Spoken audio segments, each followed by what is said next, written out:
ఇదిగో నిన్నే అంటూ ప్రేమే ఎదురై వస్తే ఏ పూలు తేవాలి పూజకి?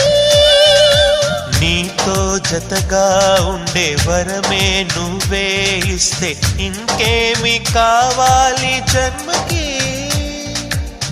మచ్చలేని చంద్రుడిని మాట రాక చూస్తున్నా, వరస కాని బంధుని చొరవ చేసి అంటున్నా, ఇంకెప్పుడు ఒంటరినని అనరాదని, నీకు సొంతం అంటే నేనేనని.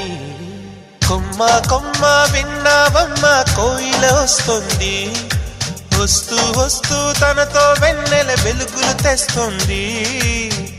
ఏవమ్మ మరుమల్లి తోరణాలు కడతావా, చిలకమ్మ ఎదురేగి స్వాగతాలు చెబుతావా?